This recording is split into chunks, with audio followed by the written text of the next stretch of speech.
नमस्कार. आज आपण पाहणार आहोत की आपले किती प्रोडक्ट आपण बनवलेले आहेत जे आपण एक सास मॉडेलमध्ये म्हणजे सॉफ्टवेअर सर्व्हिस सिस्टम मध्ये आम्ही मंथली रेव्हेन्यूज रेकरिंग रेव्हेन्यू मध्ये आपण सेल करतोय.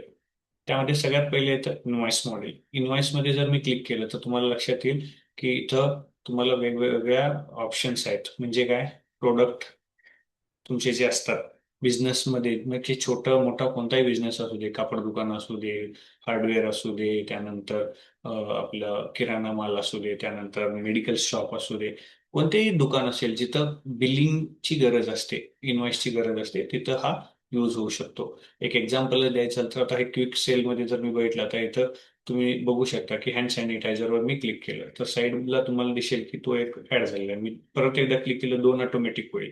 ठीक आहे. कस्टमर जर कॅश असेल तर त्याचं नाव सेव्ह करणं गरजेचं नसतं. युपीआय असेल, ऑनलाईन असेल, त्याची पण काही गरज नसते. पण क्रेडिटमध्ये गेलं तर उधारी आली, तिथं कस्टमरचं नाव घालणं गरजेचं असतं.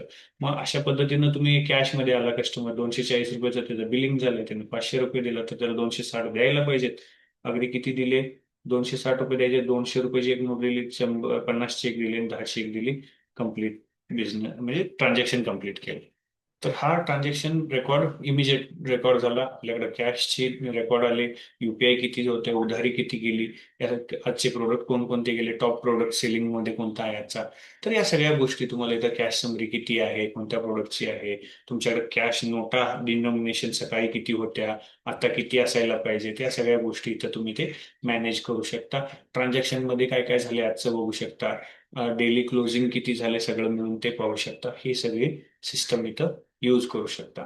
त्याशिवाय याच्यात ही झाली क्विक सेल सेल ज्यांना प्रोडक्ट परचेज आहे. त्यानंतर कस्टमर जर आपण ऍड केलेले असतील त्या कस्टमरचं उधारी वगैरे असू शकते. जसं की आता हे समजा इथे उधारी कोणाची नाही आहे, आपण रेकॉर्ड क्रिएट केलेलं नाही, पण त्या उधारी असतील तर त्यांचे स्टेटमेंट्स वगैरे तुम्ही क्रिएट करून ही लिंक त्यांना पाठवली. फॉर एक्झाम्पल आपण ही ओपन करूया, कस्टमरची ही लिंक ओपन केली आपण, तर कस्टमरला तुमचे सगळे स्टेटमेंट्स द्यायची पाठवायची गरज पडत नाही. तिथं फक्त तुम्हाला करावं लागतं ते म्हणजे त्याला आयडी आणि पासवर्ड द्यायचा असतो. हा आयडी पासवर्ड त्याला दिला तर तो त्याला पाहिजे ते सगळे डिटेल्स इथं तो पाहू शकतो. जे त्याचे ट्रान्झॅक्शन झालेले आहेत ते डिटेल्स तो इथं काय करू शकतो, पाहू शकतो. बघा, त्याने परचेस केली, त्याची इन्व्हॉइस डाउनलोड करायची आहे, स्टेटमेंट तर इथं समोर दिसतंय. त्यानं आजपर्यंतचा किती क्रेडिट घेतली, डेबिट किती झालं, खरेदी किती, पैसे किती आले, कॅश किती आहे, सगळे डिटेल्स त्याला त्याच्या इथं मिळून जातात. तर हा एक त्याच्यातला फायदा आहे. खूप काही गोष्टी आहेत, सगळ्या मी सांगायला गेलो तर गोष्टी मॅनेज कर सांगायला खूप वेळ लागेल. एक्सपायरी मॅनेजमेंट आहे. जर आपण प्रोडक्ट्स आपले आहेत त्या प्रोडक्ट्समध्ये कोणते प्रोडक्ट्स एक्सपायर होणारे असतील तर तुम्हाला तेही दिसतं. नियर एक्सपायरी वाले कोणते प्रोडक्ट आहेत का, ऍक्शन कुठली घेण्यासारखी गरज आहे का. इनसाइट्स मध्ये तुम्हाला सांगेल की तुमचे कोणतं प्रोडक्ट डेड स्टॉक आहे, कोणतं खरेदी करू दे, कोणतं करू नये. स्टॉक एजिंग तुमच्याकडं 30 दिवस, 60 दिवस, 90 दिवस, 180 दिवस झालेले किती प्रोडक्ट आहेत, परचेस तुम्ही करून किती दिवस झाले, किती प्रोडक्ट शिल्लक आहेत त्यातले ते दाखवतो. एक्सपायरी मध्ये लॉसेस काय झालेत, काय कॅश फ्लो कसा मूव्ह होतोय तुमचा, हे सगळे रिपोर्ट्स यामध्ये इमिजिएट त्यात मिळतात. त्यानंतर सेल्स मध्ये गेलं तर जसं आता आपण इन्व्हॉइस केली, परचेज मध्ये गेलात तर परचेज इन्व्हॉइस तुम्ही ऍड करू शकता. जसं तुम्ही खरेदी करताय ती सगळी इथे रेकॉर्ड्स तुम्ही इन्व्हॉइसला जाऊन तुमचे सगळे परचेस प्रोडक्ट इथं ऍड करू शकता. त्यानंतर फायनान्समध्ये गेलात तर तुमचे बँक अकाउंट जे ऍड केलेले असतात त्याचे रेकॉर्ड तुम्ही इथं मेंटेन करू शकता. युपीआय ट्रान्झॅक्शन इथं तुम्ही मेंटेन करू शकता, एक्सपेन्स मेंटेन करू शकता, लोन्स म्हणजे जे क्रेडिट सीसीओडी असेल तर ती मेंटेन करू शकता. ऑनलाईन पेमेंट जर तुमचं घेत असाल तर रेझर पेचे सगळे सेटलमेंट्स सुद्धा तुम्ही इथं फेच करू शकता. फायनान्शियल रिपोर्ट्स जे काय तुम्हाला लागतात ते सगळे रिपोर्ट्स इथं तुम्हाला मिळतात. हे सगळं तुम्हाला याच्यामध्ये मिळतं. शेवट वेबसाईट जी मी म्हटली त्यामध्ये जर तुम्ही गेलात, प्रोडक्टला क्लिक केलात आणि तुम्ही पाहिलात हे प्रोडक्ट आता आपल्या ऑनलाईनला आपण ऍड केलेले आहेत. हे डमी अकाउंट आहे त्यामुळे काही प्रोडक्टचं नाव आणि त्याच्यावर असलेली इमेज बघू नका.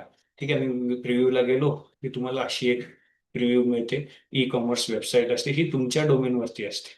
आता इथं ही तुमच्या डोमेन सुद्धा तुम्ही कनेक्ट करू शकता, किंवा आहे ही डोमेन कनेक्ट करायचंच नाहीये मला, मी हेच वापरणार आहे, तर हे वापरू शकता. इथं तुम्हाला पेमेंट गेटवे कनेक्ट असेल तर बायला क्लिक केलं तर इथं पेमेंट सुद्धा ऑनलाईन कलेक्ट करू शकता. ठीक आहे. तर ह्या प्रोडक्टची मला पर्टिक्युलर लिंक्स वगैरे शेअर करायचे असतील तर त्या पण मी इथे शेअर करू शकतो, कॉपी लिंक करू शकता. तर कॉपी लिंक मधून तुम्ही ओपन केली तर अशी युजरला ही काय मिळेल, एक प्रोडक्टची वेब पेज मिळेल. यामध्ये जे डिटेल्स त्यांनी टाकलेले असतील, कस्टमर रिव्ह्यूज वगैरे त्याला तिथं पाहायला मिळतील. मग आता इथं पेमेंट गेटवेला कनेक्ट केलेलं नाही, व्हॉट्सअपला एन्क्वायरी येईल, कॉल करेल तो किंवा मेलवरती एन्क्वायरी पाठवेल. जर तुम्ही पेमेंट गेटवे कनेक्ट केला असेल तर इथूनच पेमेंट कलेक्ट होईल, त्याचा इन्व्हॉइस होईल, त्याला इन्व्हॉइस ऑटोमॅटिक जाईल तुमच्या सिस्टम मध्ये सुद्धा. इथं सेल्स मध्ये तुम्हाला काय दिसेल, सेल्स इन्व्हॉइस ऑटोमॅटिक जनरेट झालेली दिसेल. तर हा सगळा प्रकार यामध्ये आहे. रिपोर्ट्स मध्ये तुम्ही म्हणाल बिझनेस रिपोर्ट सगळे जे लागतात ते सगळे बिझनेस रिपोर्ट्स आहेत. त्यानंतर जीएसटीचे रिपोर्ट्स आहेत. ह्या सगळ्या गोष्टी याच्यामध्ये सगळं काही ऍड केलेलं आहे. असा हा इनव्हॉइस मॉडेल आहे, ज्यामध्ये खूप मोठ्या प्रमाणात यूज होऊ शकतो, छोट्या दुकानदारापासून मोठ्या दुकानदारापर्यंत. आणि याची मंथली फीज किती आहे? याची मंथली फीज फक्त आपण ठेवलेली आहे ती म्हणजे, तुम्हाला दाखवतो मी. माय सबस्क्रिप्शन.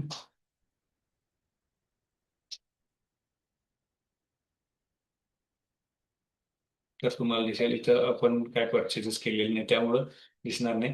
तर इथं तुम्हाला डॅशबोर्ड पण आहे. त्यामध्ये दिसेल की तुमची करंट इन्व्हेंटरी, स्टॉक किती अवेलेबल आहे, रिव्हेन्यू आजचा किती आहे. इथं टुडेवर आहे त्यामुळं टुडे. दिस मंथवर क्लिक केलं असं तर दिस मंथचे सेल्स किती आहे, 7 दिवसाचा किती आहे, हे सगळं दिसेल इथं. आणि अशा पद्धतीने हा डॅशबोर्ड असतो. आणि सबस्क्रिप्शन ह्याचं महिन्याला फक्त 300 रुपये आहे. हे सगळं काही आहे, हे सगळं काही. यामध्ये तुम्ही मल्टिपल ब्रांचेस, 2 4 10 गोडाऊन असतील, ब्रांचेस असतील, तर ते एकाच युजर मधून तुम्ही यूज करू शकता. ठीक आहे, तर हा प्रोडक्ट आहे. या पद्धतीने पहिला प्रोडक्ट आपण पाहिला.